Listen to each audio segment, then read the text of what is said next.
Teenagers! We're back with another trying to revive another dead series. This time we have top 5 more types of players. This might be the finale of the series because I don't know if I can think of any more types of players. But anyway, let's get into it.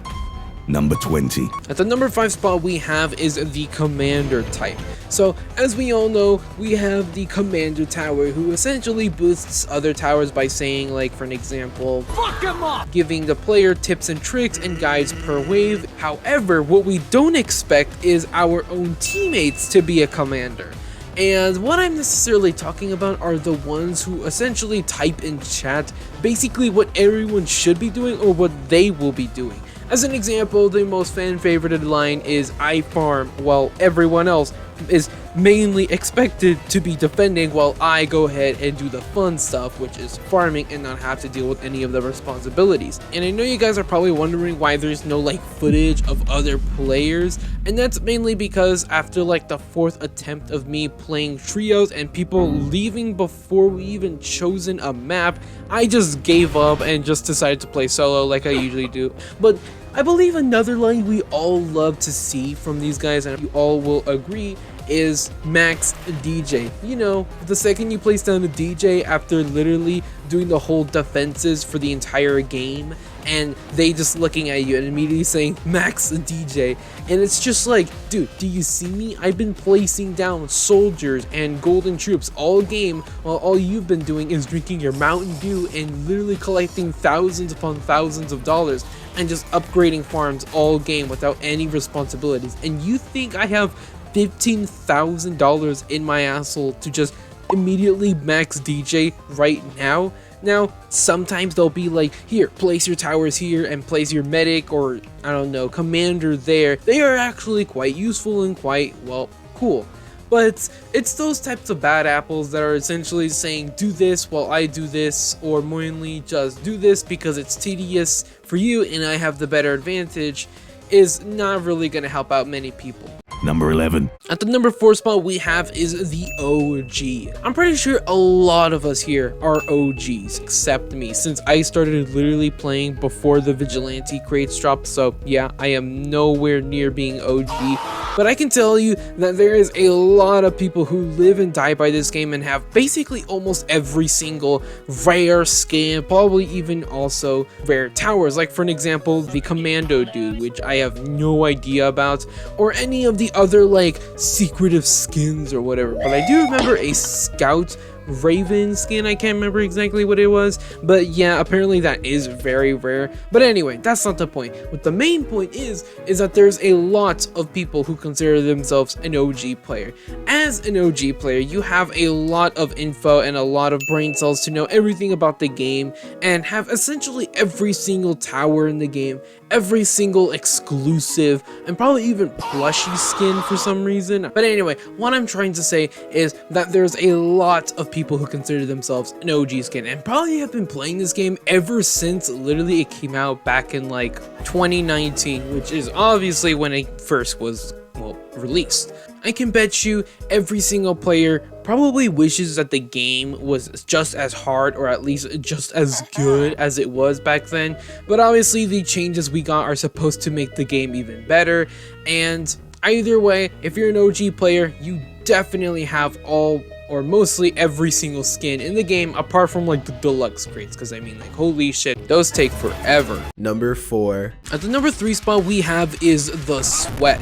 Now, the reason why I'm placing this guy, or at least these types of players on this list, is mainly because it kind of intrigues me and also confuses me on what a Sweat looks like in this game. Now, I am nowhere near as being a Sweat apart from beating hardcore on solo for the very first time and getting the badge that way.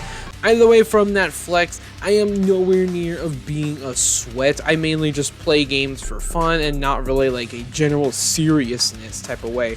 But a Sweat in a tower defense game, that's something that kind of intrigues me. Like, what exactly does a Sweat look like in this game? Are those the guys who like play, I don't know, hardcore, I don't know, every single day? Or maybe who play the most difficult game modes with like the very like cheapest or weakest towers or something? Or are those the type of guys who like they have thousands of dollars in their wallets. They just immediately like upgrade every single thing, especially farms, and a very like fast pace or something like that. I don't really know what a sweat looks like in a tower defense game. I don't really know what a sweat looks like, but I saw a comment basically suggesting this, and that's why I wanted to put it out in this video, mainly because it intrigues me on what a sweat looks like in this tower defense game. So if anyone knows, tell me in the comments. I don't know, but yeah, putting in this number spot because it intrigues me on and also interests me on what a sweat looks like in a tower defense game. Number 5. At the number 2 spot we have is the noob. Now, in every single game we have ever played, at one point we were destined to become the noob right off the bat, because that's just how it goes around. Literally, if you have seen footage before playing the game, or maybe even heard about the game, it doesn't matter because you are instantly a noob. And that applies to TDS, because every single one of us is a noob at one point in the game with not many towers in the entire, well, loadouts or whatever. However, what is something that is pretty weird is that to this day, you can actually be matched with a bunch of lower leveled people, like as an example, a like level 20 person match with like a level 210, which is really weird. Mainly because you would probably think you would be matched with people who are like literally at the exact same level ranked just as you, but sometimes it is a huge stretch that you're like the only level person who is, well, more than a level 100, and everyone else is literally lower than 50, and you're just like, this is my time to shine, to carry these guys.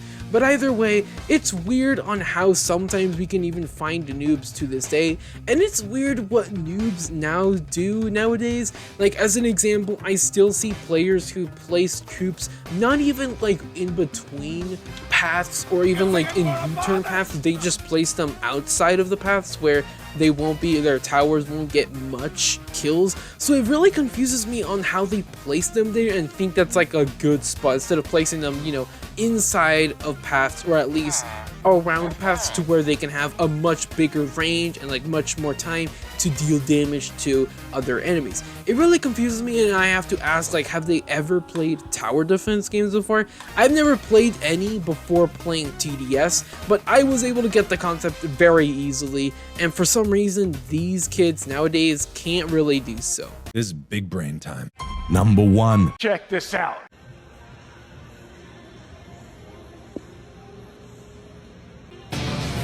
Coming into the number 1 spot, it is by far the most disturbing and frightening type of players, but these are the players who do not use the farm. As we all know, the farm is by far one of the most important and crucial towers in the entire game, mainly because of just how much benefits these farms, or at least the farms, can give to every single player in every single situation, which is by far the most obvious situation, and that is the financial status. Basically investing all of your cash into these farms instead of your troops, upgrades, or anything else like that, you will get a shitload of cash at the start of every single wave at max. And when I mean at max, or at least a ton of money, you get 12,000 in every single start of every single wave. Upgrade prices, like for an example, the accelerator, these farms can come in handy a lot. And there are also a ton of other towers that cost thousands upon thousands of dollars that literally without the farm, it just feels like such a slog to be able to save up that amount of money in order to get either to the very next level or at least to the final max level that costs thousands of dollars. The farm is an essential part in every single loadout, and whenever you see people who just don't have it for some reason, they are extremely disturbing, and all I have to say to them is, what the fuck's wrong with you? But in general, people can just have whatever they want in their loadouts, but whenever they can have in their loadouts is taking out a very core part of the game, or, you know, the entire loadout, you just have to wonder what the hell is wrong with them. Stop it. Get some help.